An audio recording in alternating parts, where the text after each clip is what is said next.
They say desperation makes people easy to find. Mason Reed learned that the hard way.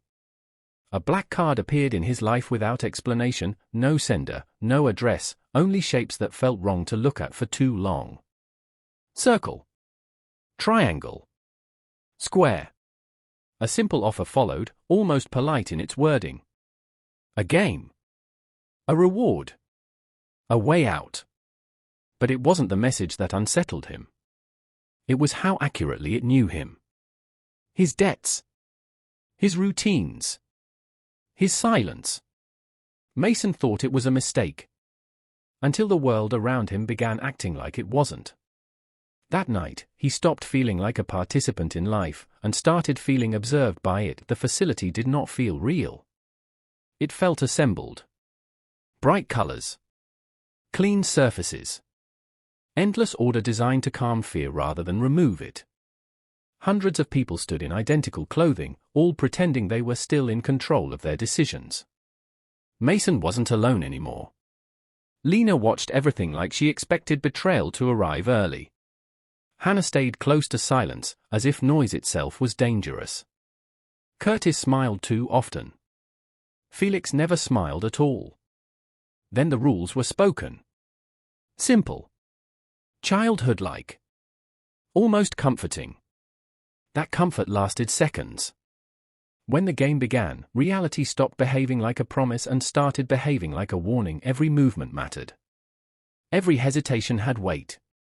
And once the first mistake was made, everyone understood. This system did not correct you. It replaced you. After the first game, silence changed meaning. It wasn't peace anymore. It was anticipation. The dormitory became a place where sleep felt monitored. Conversations dropped into whispers without explanation. People stopped looking directly at each other for too long. Mason noticed the pattern first. The environment reacted to emotional shifts. Fear increased difficulty. Confidence created pressure. Doubt made everything unstable. Lena began forming quiet alliances. Hannah started questioning whether trust was even a safe concept anymore. Curtis began testing boundaries, not physically, but socially, pushing people into isolation with words alone. Felix finally spoke one night, breaking the unease. "They are not watching us play," he said. "They are watching what we become while playing." Nobody answered him. Because everyone already suspected it was true. The next challenge was delicate, almost insulting in its simplicity. A shape carved into fragile material. One mistake meant failure. One flaw meant removal from the system. At first, people treated it like a puzzle. Then time pressure changed everything. Hands began shaking. Breathing became part of the problem. Silence became louder than instructions. Hannah struggled most, not because she lacked skill, but because fear kept interrupting her focus. Mason stayed beside her longer than he should have. Curtis noticed this immediately. He noticed everything that looked like weakness. The system did not punish mistakes instantly. It waited for them to spread. And when panic finally spread, it did so like a thought no one could escape. The bridge was suspended above, nothing visible, but everyone could feel the consequence of falling. Two teams. One rope. One outcome. The moment the challenge began, cooperation and survival became enemies. Bodies leaned backward in synchronized struggle. Every second stretched like something being pulled apart emotionally as much as physically. Mason's team fought not just strength, but doubt creeping through the group. Curtis treated people like tools. Lena tried to keep structure. Hannah barely held on, not physically, but mentally. Felix observed patterns even under pressure, as if the situation itself was data. Then the balance shifted. Not because someone lost strength, but because trust disappeared at the wrong moment. And once trust breaks in a place like this, the system doesn't need to finish the job. People do it for it. The corridor looked like certainty pretending to be architecture. Clear paths. Reflective surfaces. A sense that truth was visible if you looked carefully enough. But nothing about it remained stable for long.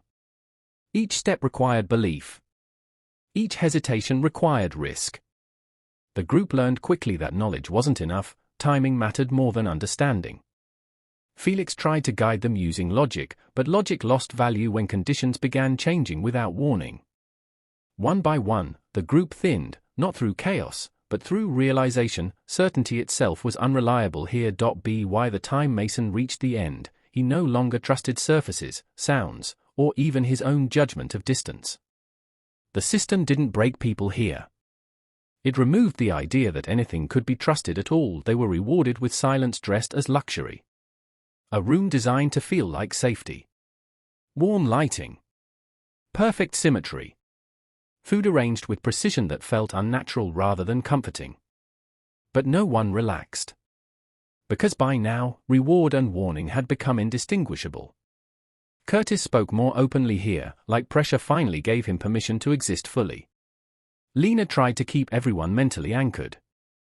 Hannah looked like she was waiting for something inevitable rather than fearing it. Mason realized something important: the system didn't just want survivors. It wanted decision-makers under stress. And the final stage was no longer about games. It was about who people became when there were no rules left to hide behind. Rain fell like static over a controlled space that pretended to be outdoors. 3 remained. Mason. Lena. Curtis. There were no instructions this time. Only space to choose what kind of ending they believed in. Curtis chose force, believing control was the only language the system respected. Lena chose resistance through unity. Mason chose something quieter, refusal to let fear decide everything. The system responded, not like a machine, but like an evaluator reaching a conclusion. When it ended, there was no celebration. Only confirmation. And Mason understood the final truth. The simulation was never about winning. It was about measuring what survival does to human decisions, when nothing feels real anymore. And somewhere, beyond the silence, the system continued preparing for the next group. Because it always does.